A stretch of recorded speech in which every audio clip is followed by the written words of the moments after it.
Boa noite. Cumprimento a todos com a graça e a paz do nosso amado Deus. Amém. É uma grande honra estar aqui para trazer a meditação, a reflexão na palavra do Senhor.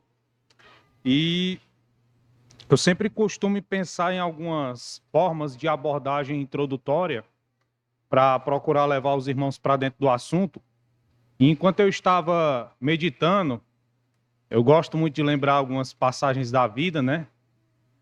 E eu estava lembrando da época em que frequentemente eu jogava de bola, né? Antigamente se chamava pelada, depois começou a se chamar racha. Hoje em dia eu não sei como é que está o nome, mas eu acredito que não tenha mudado. Mas enfim, talvez tenha mudado, eu não sei. Nós nos reuníamos para jogar de bola e geralmente se fazia a seguinte dinâmica para se selecionar os times. Você pegava dois rapazes que eram os goleiros, e esses rapazes, eles disputavam no pau ímpar. Naquela disputa do pau ímpar, onde dois goleiros estavam querendo ganhar, eles ganhavam, aquela pessoa que ganhava começava a selecionar o melhor jogador. E aí, o outro rapaz que não tinha ganhado, ele selecionava o segundo melhor. E isso ia se seguindo sucessivamente até que o time fosse formado. Começando por aquele mais habilidoso, que era o primeiro a ser chamado, aquele que era mais perna de pau, aquele que tinha menos habilidade. Talvez o irmão esteja pensando aí, irmão Cid, você ficava onde? Eu ficava ali no meio, irmão. Não era nem 8, nem 80. Mas essa era a dinâmica.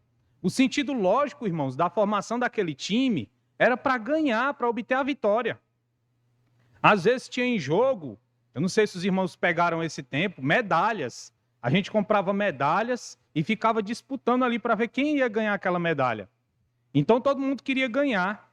E para você obter essa vitória, você tinha que fazer algo, que era deixar o seu time com os jogadores mais habilidosos.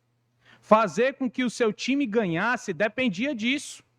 Então você nunca iria selecionar de cara o pior jogador. Você nunca ia procurar colocar aquele no seu time que era o menos habilidoso. Obrigado, irmão. Beleza, irmão. Muito obrigado, viu? Porque, num sentido lógico, se eu enchesse o meu time só com jogadores menos habilidosos, eu iria perder. Então, quem é que fazia isso? Ninguém.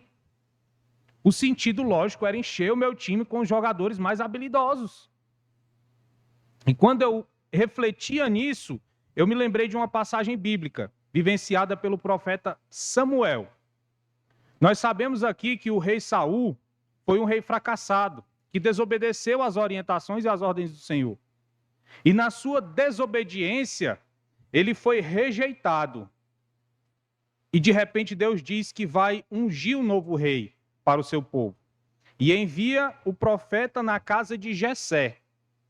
E quando o profeta se coloca diante dos filhos de Jessé, ele vê um homem alto, de boa aparência, e ele pensa, aqui está o novo rei de Israel.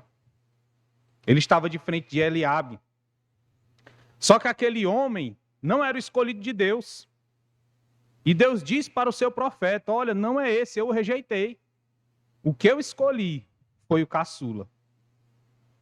Às vezes a gente pensa que é um contrassenso, né? Mas, poxa vida, está aqui um homem alto, um homem que é aparentemente preparado, mas por que ir lá e escolher o caçula?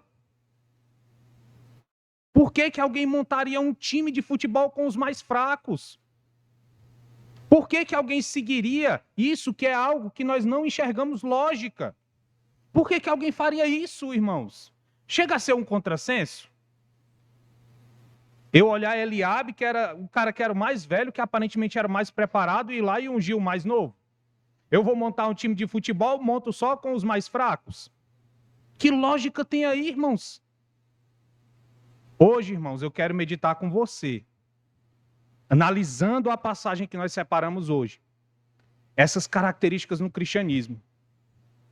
Muitas vezes nós olhamos o curso que está seguindo o mundo e nós seguimos no curso contrário. Muitas vezes o mundo enxerga loucura nas nossas atitudes, porque o mundo está seguindo para um sentido e a gente segue para outro.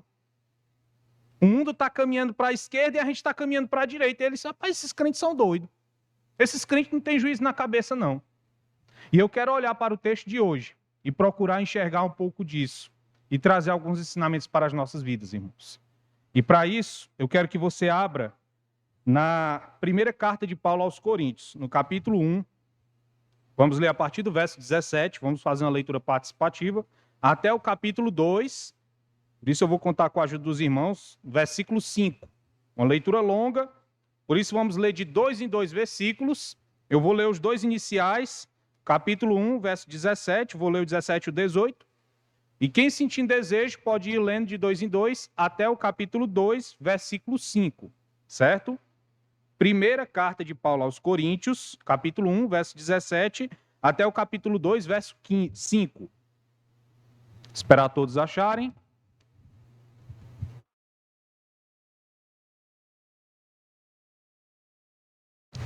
Amém, irmãos? Diz assim a palavra do Senhor. Porque não me enviou Cristo para batizar, mas para pregar o evangelho, não com sabedoria de palavra, para que não se anule a cruz de Cristo. Certamente, a palavra da cruz é loucura para os que se perdem, mas para nós, que somos salvos, poder de Deus. Verso 19.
Para que a vossa fé não se apoiasse em sabedoria humana, e sim no poder de Deus. Santo Deus, amado Pai, eu te peço em nome de Jesus que tu possas ser glorificado aqui no nosso meio. Edifica a tua igreja, edifica os nossos corações para sempre obedecermos a tua palavra e a tua voz. Em nome de Jesus. Amém. Bom, irmãos, a nossa exposição aqui na carta aos Coríntios, ela foi interrompida e a última vez que eu estive trazendo uma meditação nessa carta foi naquela época que nós estávamos nos reunindo lá no Centro de Comunhão. Talvez os irmãos devem estar lembrados desse momento. Então, ali eu fiz a última exposição, não é? Na carta de Paulo aos Coríntios, na primeira carta. Então, eu quero trazer aos irmãos algumas lembranças, né? Alguma recapitulação daquilo que vimos até aqui, para não ficar algo desconexo, né? Então, eu prometo não me demorar muito, mas eu julguei necessário a gente fazer essa abordagem inicial, para depois a gente analisar com um pouco de mais calma, né? Aquela calma do jeito do irmão Sidney, do versículo 26 até o 31 do capítulo 1 e capítulo 2, os 5 primeiros versículos, certo? Eu quero me deter um pouquinho mais aí. Mas vamos à nossa abordagem inicial, trazendo essa recapitulação. O que é que nós vemos até aqui? Quando eu me propus a trazer uma meditação em cima dessa carta, eu lembro que eu fiz inicialmente com os irmãos um panorama, uma vista de cima dessa carta, tentando trazer para os irmãos as circunstâncias da fundação daquela igreja. O que era, que cidade era essa, cidade de Corinto? Por que Paulo foi para aquela cidade? Que importância ela tinha na divulgação do evangelho e mesmo no antigo Império Romano? Então, na abordagem inicial, na primeira pregação, eu procurei fazer essa análise com os irmãos e olhar de maneira panorâmica a carta em si. Posteriormente, nós começamos a ver por que o apóstolo Paulo resolveu enviar uma carta para aquela igreja. Haviam circunstâncias, e essas circunstâncias elas foram relatadas, você consegue ver aí comigo se olhar no versículo 11 da carta de Paulo à igreja de Corinto, que ele recebeu um relato dos da casa de Cloe, acerca daquilo que estava acontecendo na igreja.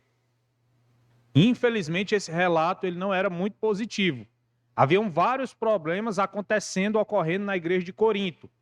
E Paulo decide enviar cartas para aquela igreja, né? Então, esse foi um segundo momento onde nós abordamos a carta de Paulo aos Coríntios.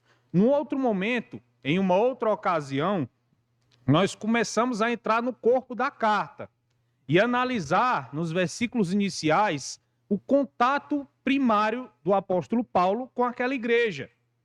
E nós observamos com muita curiosidade que é uma abordagem calorosa.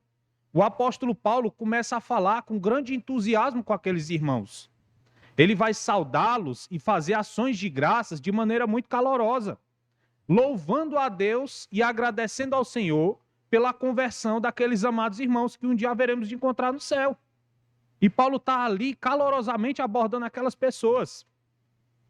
E nós identificamos que Paulo ele tinha um objetivo naquela abordagem inicial, que era meio que preparar os coríntios para as duras exortações que ele iria seguir na carta, que ele iria levar adiante nos versículos posteriores.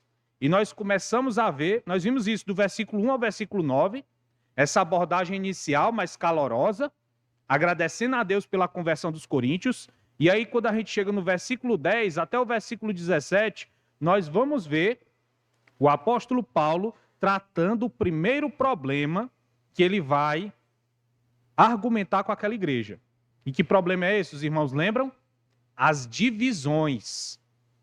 Ele vai tratar muitos outros problemas aqui. Nós vamos ver problemas gravíssimos, até doutrinários, lá no capítulo 15. Mas aqui, no início da abordagem desses problemas, Paulo parece priorizar esse assunto, que era um assunto que estava em tempo de cismar a igreja. Os irmãos daquela congregação estavam se dividindo em grupos, e isso estava sendo danoso para o corpo de Cristo ali naquela cidade. E o apóstolo Paulo vai dizer: ei, irmãos, não é por aí não. E basicamente eles estavam se dividindo em cima de duas questões, que era a questão do batismo, Paulo vai falar isso nos versículos, e também em cima de personalidades, porque alguns começaram a dizer: eu sou de Paulo, eu sou de Apolo, eu sou de Cefas e eu sou de Cristo. E Paulo ele vai dizer: não, irmãos, está tudo errado. Quem foi que morreu na cruz por vocês? Foi Paulo? Não. Por que vocês estão fazendo isso? Nós observamos e analisamos, irmãos, que esses costumes eram costumes mundanos que os coríntios tinham pegado lá do mundo, de onde eles vieram, daquela cidade que cercava eles, e estavam trazendo para o seio da igreja. Analisei com os irmãos que aqueles abençoados, eles tinham o seguinte costume na sua vida anterior. Eles olhavam, também analisamos que Corinto era uma cidade onde a filosofia aflorava, e eles olhavam alguns filósofos itinerantes, pessoas que faziam discursos de tempos em tempos ao redor da cidade. E essas pessoas, nos seus discursos, elas falavam das suas filosofias, das suas correntes de pensamento e conquistavam certos grupos de pessoas, ao ponto de as pessoas se reunirem em redor daquele filósofo e em redor daquele pensador. E elas ficavam naqueles grupinhos se dividindo e dizendo: eu sou do fulano, já eu sigo a linha de pensamento, a filosofia do Beltrano. Haviam essas diferentes correntes de visões filosóficas. Nós conseguimos ver isso quando Paulo está visitando a cidade de Atenas. E ele vai debater ali com duas correntes de pensamentos, epicureus e estoicos. E Corinto, irmão, por pouca coisa não ganhava de Atena nessas questões filosóficas, nessa valorização do saber. Valorização não, melhor, era uma hipervalorização. Eles apreciavam muito. E os crentes, por sua vez, estavam fazendo o quê? Pegando tudo isso e trazendo para dentro da igreja. Se antes lá no mundo eles ficavam assim: eu sou do filósofo Cicrano, eu sou do filósofo Beltrano, agora eu era em torno das personalidades de dentro da igreja. E se dividindo. E isso estava a ponto de eclodir em algo que não seria de bom resultado. E o apóstolo Paulo começa justamente nessa problemática, a tratar esse assunto, a confrontar os irmãos com esse erro. E nós abordamos que isso ainda hoje em dia acontece na igreja e fizemos algumas aplicações. Quando saímos do versículo 17, nós observamos no versículo 17, que propositalmente eu pedi para ler, Paulo já está ali introduzindo o próximo assunto. Vamos ler a parte B do versículo 17? Leia aí comigo. Porque não me enviou Cristo para batizar, ou seja, ele está falando daquela problemática que eu disse, né? Que girava em cima de dois assuntos, as personalidades e o batismo. Porque não me enviou Cristo para batizar, mas para pregar o evangelho. E aí ele vai introduzir o próximo assunto que ele vai confrontar os irmãos. Na parte B do versículo 17. Não com sabedoria de palavra, para que não se anule a cruz de Cristo. Aqui o apóstolo Paulo ele introduz o outro assunto que ele vai confrontar os irmãos. Essa hipervalorização da sabedoria humana que os coríntios tinham. E o apóstolo Paulo ele vai debater isso aqui, até o versículo 25. Ele vai confrontar essa hipervalorização que eles tinham da sabedoria humana, ao ponto disso estar sendo prejudicial para a própria igreja, irmãos. Paulo vai fazer essa abordagem. E ele vai esclarecer, em outras palavras, que a sabedoria humana sem Deus não é nada. Ele vai ser enfático isso, citando até textos do Antigo Testamento lá de Isaías. Ele vai olhar, veja aqui comigo no versículo 21, e vai dizer o seguinte, ó. Acompanhe comigo. Visto como, na sabedoria de Deus, o mundo não conheceu por sua própria sabedoria, aprove a Deus salvar os que creem pela loucura da pregação. O método de salvação para aqueles irmãos não fora a sabedoria que tanto eles valorizavam. Aquela sabedoria humana, o raciocínio lógico, a coerência, o poder de... a eloquência, o poder de persuasão. Não. Chega Paulo pregando o que para eles? Um carpinteiro, mãos calejadas, acusado, morto em uma morte extremamente humilhante, que cidadão romano não podia morrer. Era esse que Paulo pregava. E esse é o nosso Deus, o Senhor Jesus. Uma contradição para o mundo, mas Deus humilha a sabedoria humana aplicando esse método. E o apóstolo Paulo vai combater a sabedoria do mundo dessa forma, que eles hipervalorizavam. E eu não quero aqui, irmãos, que você pense que nós, os cristãos, os crentes, desprezamos o conhecimento humano, comum, secular, que nada mais é do que uma graça comum que Deus concede aos homens.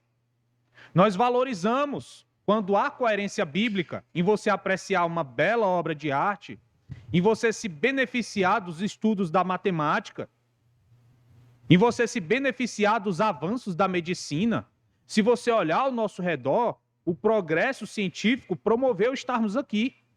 A argamassa para fazer as paredes, os tijolos, esse projetor, o microfone, tudo foi proveniente do conhecimento humano.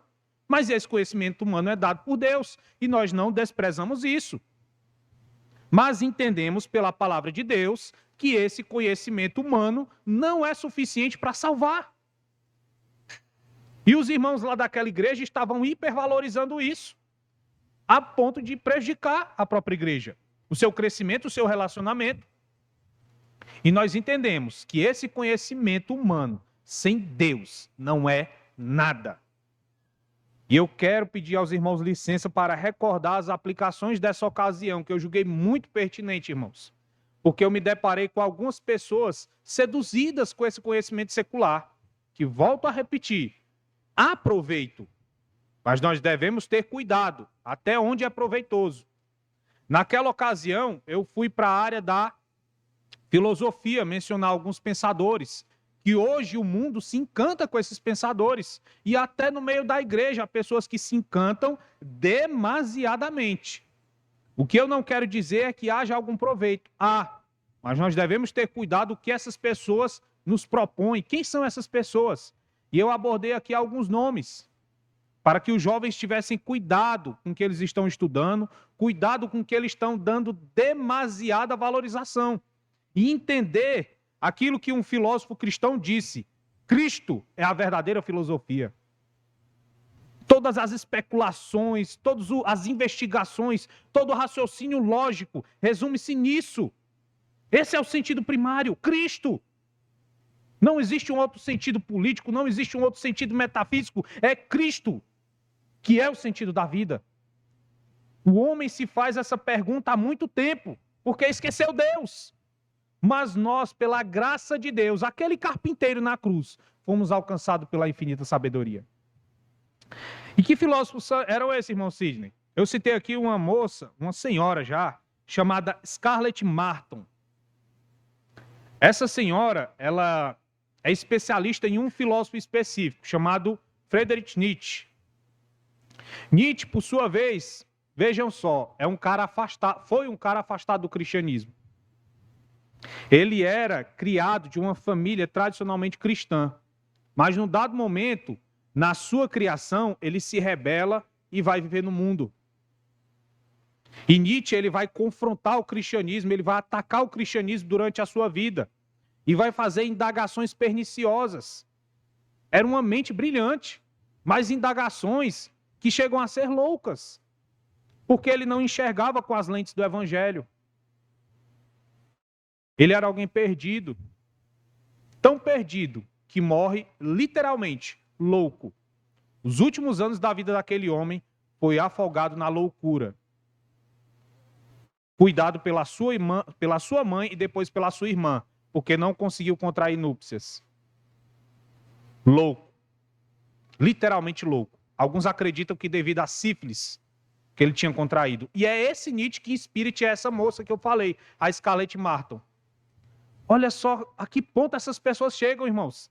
Ela disse que vivia presa e que após ler um dos livros de Nietzsche, se sentiu liberta da culpa. Irmãos, nós entendemos que a única coisa que nos livra da culpa é o sacrifício de Cristo. Veja como essa mulher está longe da verdade. E é esse conhecimento que muitas vezes é hipervalorizado e às vezes seduz os jovens. E nós devemos ter cuidado. Uma outra pessoa que eu citei, também está viva, né? Scarlett Martin viva. Esse também que eu vou citar está vivo. E muitas pessoas, eu quase que arranjo confusão com um colega porque fui dizer que não admirava as ideias dele. Chama-se Leandro Carnal. Citei esse cidadão. Mas, irmão Cid, ele é inteligente. Não estou negando isso. Mas veja bem quem é que você está assistindo, quem é que você está lendo, o que é que você está consumindo. Em uma de suas apresentações, esse cidadão, ele disse que achou espetacular a seguinte frase de um livro, O Paraíso Perdido. Nesse livro, O Paraíso Perdido, há uma conversa entre uma pessoa e Satanás. E Satanás, ele é expulso do céu e alguém questiona para Satanás: o céu nunca mais, né? Ao que Satanás responde: eu prefiro ser senhor do inferno a ser um escravo no céu. Olha só o que esse pensador disse que é maravilhoso. E muitas pessoas estão a consumir desenfreadamente essa sabedoria do mundo, quando a verdadeira sabedoria está aqui na nossa frente, a Escritura Sagrada. Volto a dizer, nós não desprezamos a sabedoria do mundo até onde ela é proveitosa e não contradiz a Bíblia, mas devemos saber estabelecer esses limites. Outras pessoas são atacadas assim que entram na academia por outros filósofos. Vou citar aqui brevemente outros. Michel Foucault é outro filósofo que também as pessoas estudam quando chegam em academia, principalmente na área de humanas. Simone de Beauvoir, Sartre, são alguns dos filósofos. E, irmãos, eu já me deparei com pessoas iludidas com esses pensadores. E você vai fazer uma investigação breve e você vai analisar o que essas pessoas viviam. Eles assinaram durante sua vida cartas em favor de não se estipular uma idade limite para relações consensuais entre crianças. Em outras palavras, pedofilia. Era isso que essas pessoas apoiavam enquanto estavam vivas. Cuidado, irmãos, com o que você consome. Isso é sabedoria do mundo. Esses são os grandes pensadores do mundo. E quando nós estávamos lá, eu procurei mostrar alguns desses pensadores, dessas pessoas que têm a sabedoria na atualidade. E o último nome que eu quero citar, esse nome eu não citei naquela ocasião daquela pregação, é um físico, cosmólogo chamado Stephen Hawking, ateu. Ferrenhamente batia no cristianismo. Uma mente brilhante. Inclusive, eu até anotei aqui o que ele descobriu para eu não esquecer. Ele descobriu que os buracos negros emitem radiação térmica por conta dos efeitos quânticos. Será que tem que ser inteligente? Será que tem que ter sabedoria secular para conseguir descobrir isso? Com certeza. Mas esse mesmo Stephen Hawking, que era ateu e que atacava o cristianismo, fazia declarações tolas, como, por exemplo, nós somos apenas uma espécie avançada de macacos. Sabedoria do mundo. Lembra dos coríntios? Bajulando, admirando, hipervalorizando aquela sabedoria. E nós não podemos cair no mesmo erro.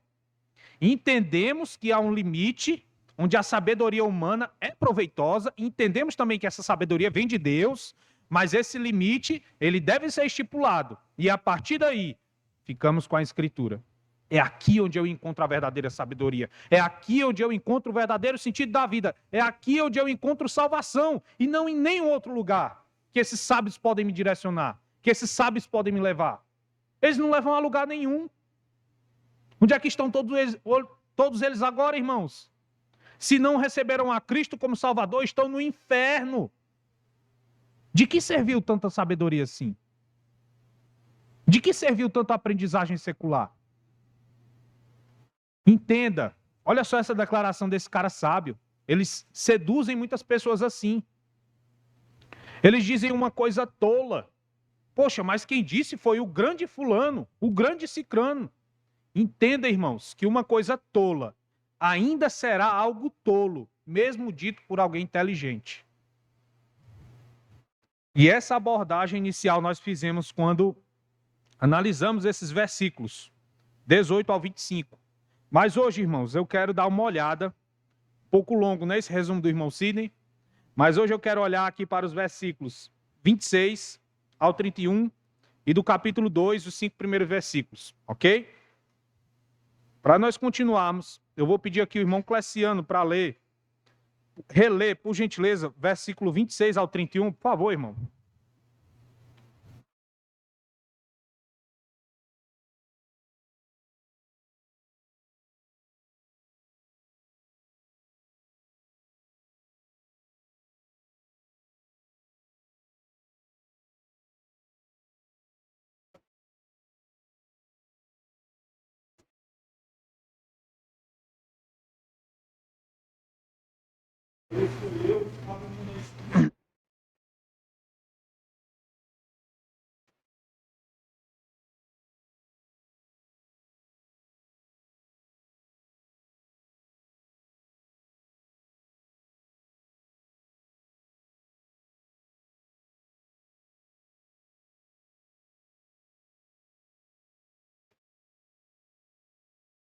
Amém.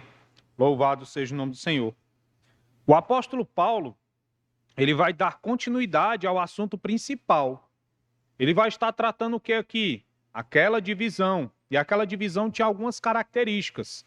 Nós abordamos aqui, o apóstolo Paulo ele vai tratar aqui uma das coisas que estava afetando essa questão de divisão, a hipervalorização da sabedoria humana.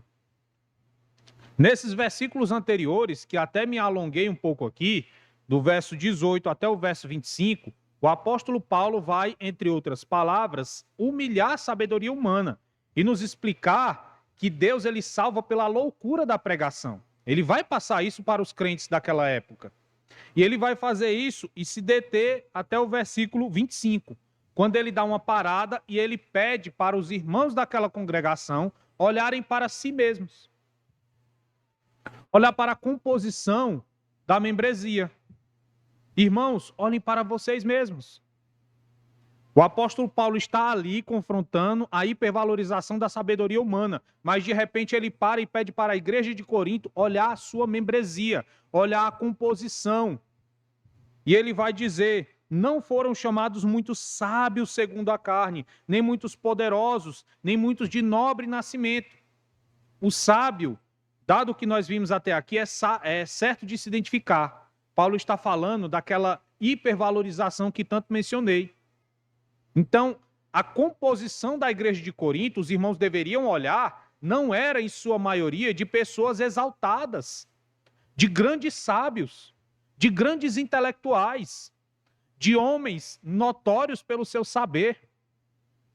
Aqueles homens de grande eloquência que estavam sendo valorizados por aquela igreja, não era a maioria que compunha a igreja de Corinto. E Paulo chama a atenção para isso. E ele continua: nem foram chamados muitos, nem muitos poderosos. O que Paulo está querendo dizer com poderosos? Aquele império nós podemos chamar, não é errado de chamar, de império greco-romano, por causa da influência da cultura grega, e Roma era quem estava de fato exercendo o poder. E poder era algo que os romanos apreciavam. A posição exaltada e toda a autoridade que tinha um imperador, um senador.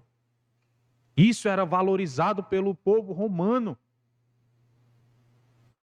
Haviam pessoas que se voltavam para Roma, saíam lá dos bárbaros e se voltavam para Roma. Tão admirável é aquele povo nesse sentido.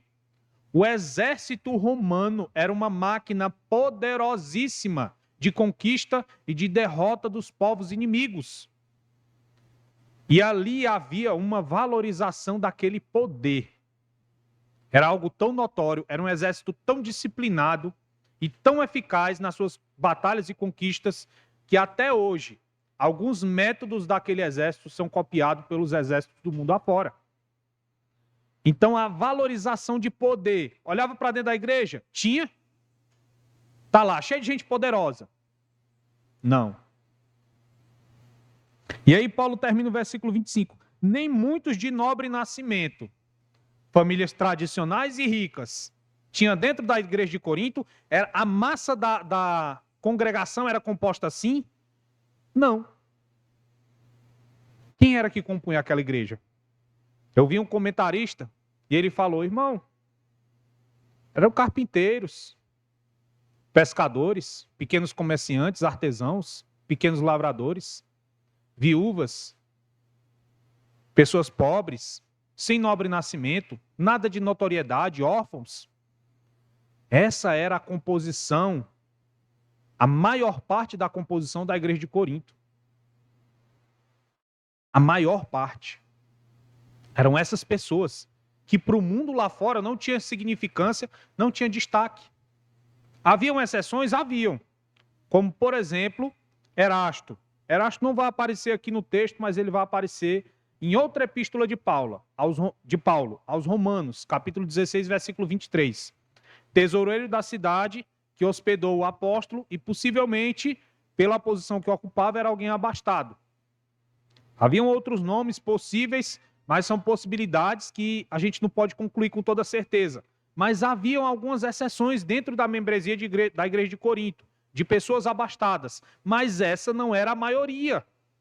E o apóstolo Paulo chama a atenção da igreja para isso. Olha aí a composição de vocês, está vendo aí? Está vendo o carpinteiro do teu lado? Está vendo o pescador?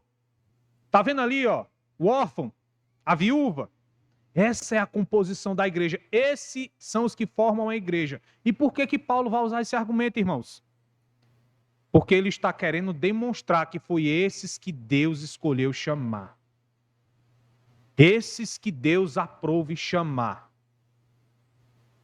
Não eram aqueles grandes da sociedade. Eram os pequenos. Eram os inferiores. Aquele que a sociedade considerava insignificante. Foi justamente esses que Deus escolheu chamar. E não encontre aqui uma teologia que apoia que toda pessoa pobre ela é salva simplesmente por ser pobre. Não. A graça não está na condição social da pessoa. A graça está no nosso Deus, que escolhe o pecador sendo pecador, sendo ele rico, sendo ele pobre. E o apóstolo Paulo ele vai argumentar. Está vendo a composição de vocês? É essa. E ele vai continuar descrevendo por que Deus escolheu trabalhar assim. Por que Deus escolheu fazer assim. Vamos continuar vendo os versículos posteriores para entender por que Paulo está usando esse argumento. Versículo 27. Ó. Pelo contrário, ele já analisou, pediu para analisar a membresia, aí ele vai continuar. Pelo contrário, Deus escolheu as coisas loucas do mundo para envergonhar os sábios. E escolheu as coisas fracas do mundo para envergonhar os fortes. Está vendo ele confrontando a sabedoria e o poder? E ele continua. E Deus escolheu as coisas humildes do mundo e as desprezadas, e aquelas que não são. Para quê? Para reduzir a nada as que são. A fim de que ninguém se vanglorie na presença de Deus. Eu creio que já dei para entender aqui por que o apóstolo está usando essa linha de raciocínio. Por que Deus escolheu as coisas fracas do mundo para trazer para dentro daquela igreja, para dentro do corpo de Cristo? Porque Deus ele queria destruir, anular o orgulho do homem. Lá naquele grande dia, ninguém vai estar diante do Senhor e dizer, aqui estou eu, por causa do meu grande poder, da minha notoriedade como rei lá na terra. Aqui estou eu, por causa do meu grande conhecimento, da minha notável erudição. Aqui estou eu, nobre de uma família tradicional, cheia de riquezas, muita pompa. Aqui estou eu. Não. E ele vai dizer por que não. Sabe por que não? Aquele que se glorie no Senhor. Ah, irmãos, você e eu estamos aqui por causa da pessoa de Cristo. Ninguém veio aqui por si só, foi apenas por Ele e pela graça e misericórdia dEle, irmãos. Isso deve trazer alegria aos nossos corações, porque seja você rico, seja você pobre, seja você instruído, seja você não instruído, Cristo te amou e te trouxe para cá. Não foi a sabedoria, não foi o poder do mundo. Não foi alguém com alto poder persuasivo, eloquente. Não, foi o Espírito, o divino Espírito Santo que chegou no teu coração e quebrou e transformou em um coração de carne. Foi isso que fez a diferença na igreja de Corinto. O poder do Espírito Santo. O mundo vê isso, o mundo escuta isso e diz, é loucura. Mas a palavra diz que o princípio de sabedoria está no temor do Senhor. Provérbios capítulo 1, versículo 7.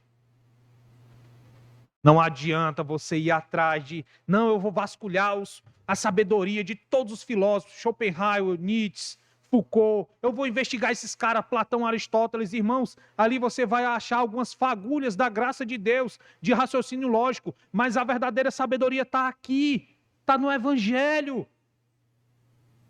Essas pessoas morreram sem esperança nenhuma. quando você confronta eles com a realidade da morte, eles dão respostas evasivas, sem sentido. Mas nós sabemos para onde vamos, irmãos. Nós vamos morar com o nosso Cristo no céu.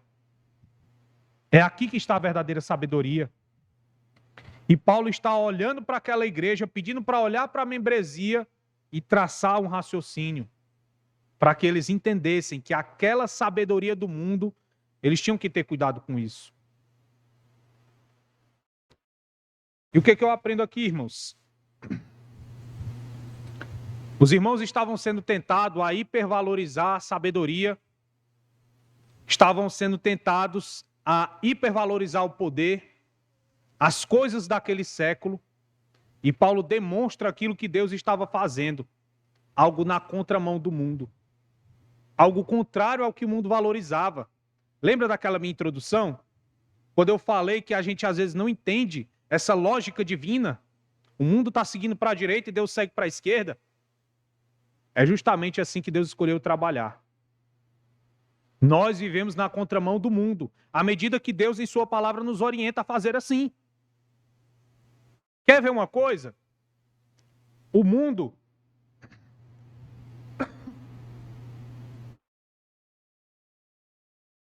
chegou à sua brilhante conclusão. Você não pode disciplinar o seu filho.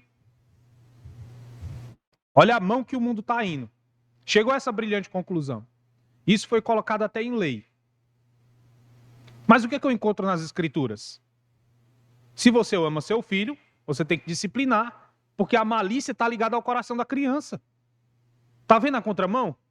O mundo valorizando um lado e a gente vai para o outro. O mundo tem vários conceitos contrários à nossa fé, irmãos. E nós devemos ter cuidado de não hipervalorizar, se quer valorizar algumas coisas que o mundo tem proposto para a gente. Certa vez eu, estudando, e eu ainda era incrédulo, né? Eu me converti em torno de 18 anos.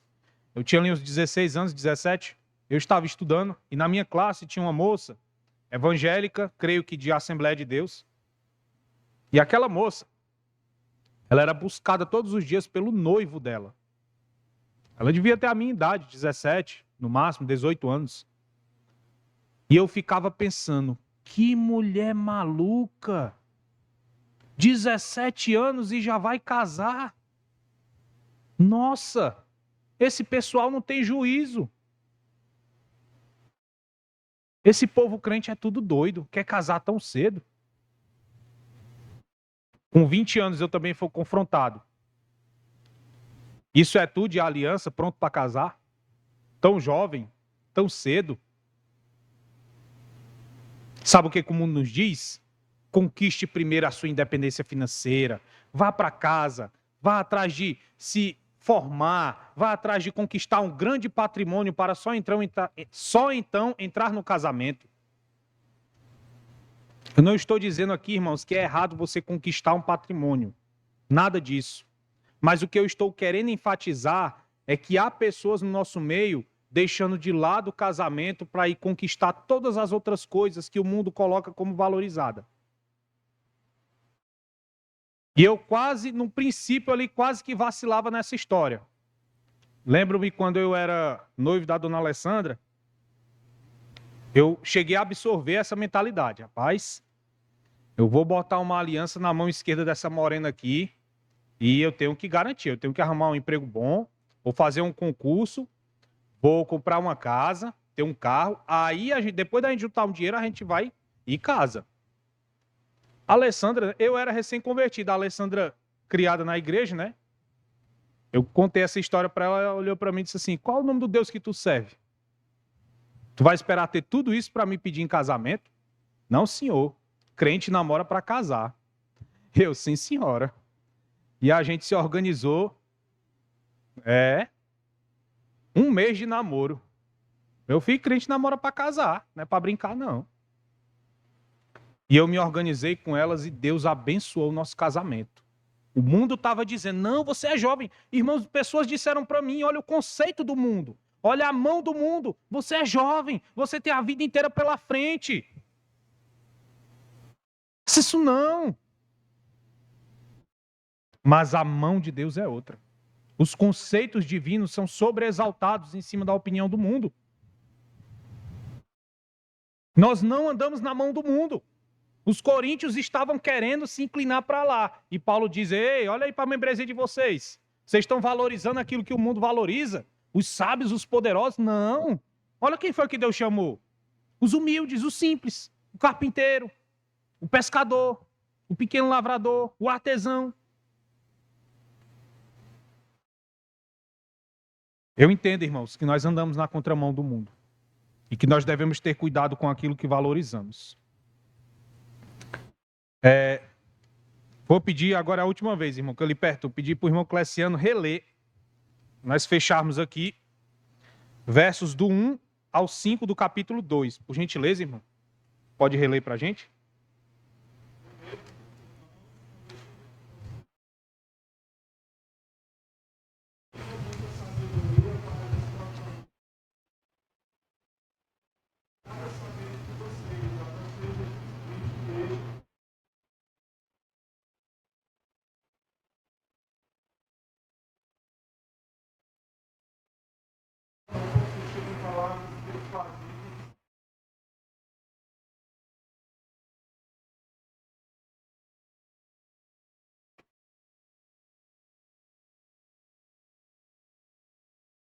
Amém. Louvado seja Deus. Bom, irmãos, o apóstolo Paulo, nesse segundo momento, aliás, no primeiro momento nós vimos aqui ele pedindo para a igreja olhar para a sua membresia e observar que Deus tinha chamado algo aparentemente contraditório. Quem compunha a igreja de Corinto não era os de nobre nascimento, os grandes sábios, os poderosos. A sua maioria era composta de pessoas simples. E Paulo vai construindo esse argumento e explicando que Deus, ele quer destruir o orgulho humano, porque não segue a lógica do mundo, e exaltar a si mesmo, aquele que glorie-se no Senhor. E o apóstolo Paulo, nesse primeiro momento, pede para a igreja olhar para si, e agora ele está pedindo para olhar para ele. Porque ele diz, e eu, irmãos, quando fui ter convosco, anunciando-vos o testemunho de Deus, não fiz como? Com ostentação de palavras, nem sabedoria humana. Agora eu pergunto para você, na nossa introdução, em momentos anteriores ou nos seus estudos, você não conheceu quem é Paulo? Poliglota, eloquente, instruído, capaz, autor de praticamente metade do Novo Testamento, isso humanamente falando? Será que Paulo não tinha capacidade de usar eloquência, persuasão, recursos de retórica, impostação da voz, para causar impressão, para poder cativar a atenção daquelas pessoas? Tinha. Com certeza tinha. Mas Paulo, ele se apoia nisso para poder levar a pregação aos coríntios? Não. Paulo pede para aqueles irmãos olhar para ele e olhar como é que foi que ele pregou. Se a mensagem dele tinha sido em cima desses artifícios. E ele argumenta que não. Pelo contrário, se você continuar vendo, você vai observar aí que o apóstolo Paulo, ele foi pregar, versículo 3, olha aí, ó. Foi em fraqueza, temor e grande tremor que estive entre vós. Sabe o que ele está se referindo aí? O apóstolo estava fugindo de uma perseguição. Durante as suas viagens missionárias, uma coisa que acontecia muito com o apóstolo era ser perseguido. E aqui não era diferente.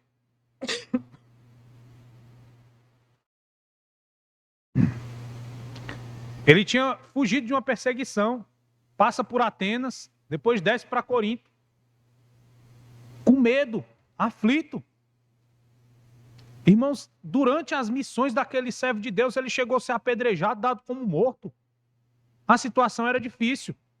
E o apóstolo Paulo chega lá na cidade, não com pompa, com uma grande comitiva, com muito dinheiro. Não. Olha o modo como o apóstolo chegou ali. Simples e humilde, com medo de uma perseguição que ele estava fugindo. Não foi usando os artifícios de eloquência que os coríntios tanto valorizavam. Foi simplesmente pregando a Cristo. Foi simplesmente anunciando a bela palavra do Senhor. Esse foi o método. E a eficácia ficava por conta de quem? Você vai ver no versículo 4. Do Espírito. No fim do versículo. Quem convenceu os irmãos da igreja de Corinto foi a terceira pessoa da Santíssima Trindade, o Espírito Santo. Eles não estavam ali por causa da superpersuasão de Paulo. Eles não estavam ali agora enxertados no corpo de Cristo porque Paulo era muito eloquente, mas porque a genuína palavra de Deus foi pregada e o Espírito Santo transformou eles, tirou eles do império das trevas e transportou para o reino da luz. Não foi Paulo, foi o Espírito Santo, através da genuína mensagem. E Paulo procura deixar isso claro para aqueles que estavam valorizando as coisas do mundo. Sabe o que eu aprendo aqui em última instância? O centro da nossa mensagem, glória a Deus que eu vejo isso aqui na nossa igreja, deve ser Cristo. O centro da nossa pregação tem que ser o Evangelho. Nós não podemos trazer lá do mundo, importar lá do mundo os artifícios que o mundo tem apreciado. Ah, irmão, mas se nós não fizermos isso, a igreja vai secar. As pessoas gostam de movimento. Certa vez eu falei com um amigo meu, ele disse que foi visitar uma igreja, né? Jovens geralmente visitam igrejas assim. E aí ele disse que estava numa igreja e chegou um rapaz, né? Cabelo comprido, chamou a atenção dele, né? Até aí o rapaz recebeu a oportunidade de trazer a reflexão e ele começou a ficar espantado porque o cara saiu de trás do púlpito e foi assim para o canto, tipo aqui, ó, era elevado. E ele disse o seguinte: irmãos, o culto está muito parado, devemos inovar. Olha aí os conceitos mundanos. Na igreja é lugar de pregar o evangelho, irmãos. Mas olha a estratégia do cara, devemos inovar. Quem está comigo aí? Levante sua mão. E as pessoas já estranhando aquilo ali. Quem está comigo aí? É hora não é hora de inovar? Ele ficou de costa para todo mundo e deu um mortal para trás. Meu amigo ficou assim. Se eu não acreditei não quando eu vi aquilo, mas na mesma hora ele mal encostou no chão, nem quis ver se ele caiu ou se ele ficou em pé. Eu me levantei e dei meia volta. Alguns que estavam comigo ficaram, fiquei não. Artifícios para chamar, para cativar a atenção. Para as pessoas gostarem. Irmãos, tem lugar que está se enchendo disso. A genuína pregação do evangelho vai ficando de lado e dá lugar à performance do pregador. Ele tem que ser alguém super carismático, tem que ser alguém que chama a atenção, tem que ser alguém descolado. Irmãos, o centro da pregação de Paulo para aquela igreja não era a eloquência, aquilo que eles estavam buscando e valorizando, era o genuíno evangelho. E nós devemos valorizar, é isso, irmãos. É isso que deve te atrair. Se você está em busca de movimentos e outras coisas, aqui não é o lugar, porque aqui é lugar de pregar a palavra do Senhor. Aqui é lugar de glorificar o nome dEle. Aqui é lugar de exaltar o nome dEle. E o apóstolo Paulo estava querendo mostrar algo assim para aqueles irmãos, que estavam valorizando coisas lá no mundo.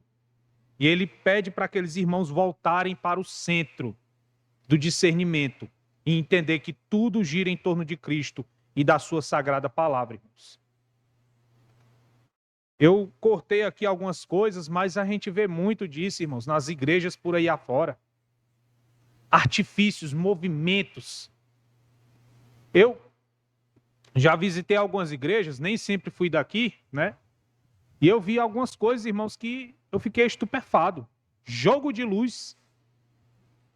O louvor, tudo tranquilo, mas de repente ficava tudo escuro e começava jogo de luz. O que é isso aqui?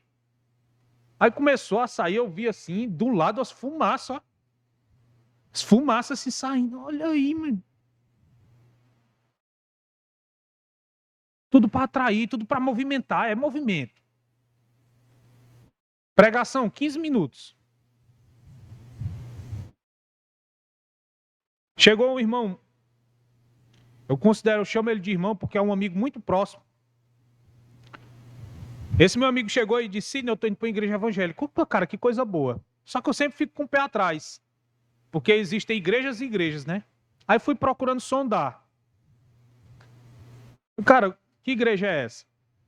É assim, assado. Só tem uma coisa que eu achei estranha, Sidney. Que foi? Mas teve uma hora que ficou tudo em silêncio, abriu as portas e entrou umas 10 pessoas correndo. Tudo saíram correndo assim ao redor. E depois de sondar, eu vi que eles eram adeptos daquele movimento herético chamado G12.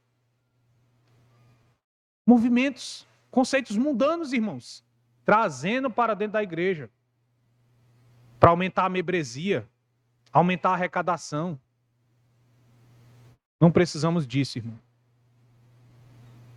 O Espírito Santo é o suficiente para convencer o pecador do pecado. Sabe o que eu concluo aqui, irmãos? O mundo ele está andando na direção oposta, mudando seus conceitos, mudando seus valores. E qual é o nosso norte? Para onde nós devemos olhar? Onde é que nós devemos nos firmar para entender a vontade de Deus? Não tem segredo, você já sabe. Está aí na sua frente. Bíblia Sagrada. Os conceitos estão mudando. Não, formar família, para quê? Teve gente, já disse para os irmãos que aqui alguém veio pedir minha opinião. Irmão, eu não vou formar família não, filho dá trabalho. Eu expliquei para uma dessas pessoas, o casamento, comentei até agora ali com o irmão Fernando, o casamento, a família, é uma ótima forma que Deus criou para te tornar menos egoísta. Sabia disso? Quando eu entro na padaria, por exemplo, às vezes eu entro na padaria, aí eu começo. A Lívia gosta de pão sovado, a Alessandra vai qualquer coisa, Cecília gosta de bolo mole, aí eu tô ali, vixe, eu? Tem direito não. Mas eu compro, irmão, as coisas para mim. Mas olha aí o que a família faz com a gente. Antes eu era o primeiro, eu era o centro. E o Senhor ajuda a moldar o nosso caráter usando a família. Mas o que o mundo está dizendo? Família não presta. Família é um atraso. Não deu certo, separa. O mundo está em uma mão. E quando a Sagrada Escritura nos orientar, nós vamos na contramão. Continuaremos com o nosso Deus. Amém, irmãos? Vamos ficar de pé para a gente orar?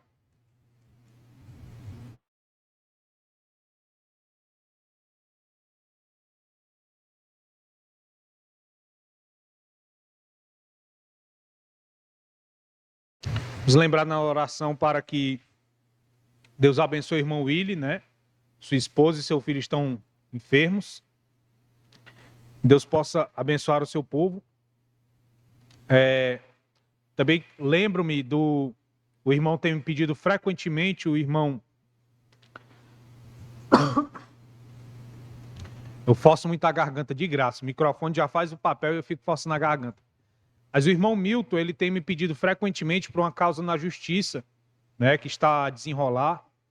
Peço que os irmãos estejam orando por isso e para que Deus coloque os nossos corações voltados para as coisas do céu e não para as coisas do mundo. Certo? Oremos. Soberano Deus, amado Pai, eu te louvo e te agradeço por esse momento de reflexão da tua palavra, onde nós aprendemos um pouco mais daquilo que teu servo escreveu à igreja de Corinto, que esse ensinamento possa nos fazer entender um pouco mais que nem sempre as coisas do mundo serão benéficas para a gente, que muitas vezes devemos dizer não e ficar com a tua palavra, com os teus ensinamentos, pois aquilo que o mundo considera alto, aquilo que o mundo considera sublime, muitas vezes nós não podemos dizer sim para isso. Por isso, ajuda o nosso coração a voltar e a buscar sabedoria nas Escrituras, porque é aqui onde nós vamos encontrar o verdadeiro conhecimento, a verdadeira sabedoria. Também peço ao Pai, em nome de Jesus, que tu olhe pelos teus servos. Irmão Willy, que está com algumas pessoas de sua família enfermos. Irmão Milton, que está com essa causa na justiça. Peço-te em nome de Jesus, Senhor, que tu possas olhar, o teu olhar de misericórdia para o teu povo e nos abençoar para que venhamos sempre fazer a tua vontade. Em nome de Jesus, te louvamos e te agradecemos. Amém.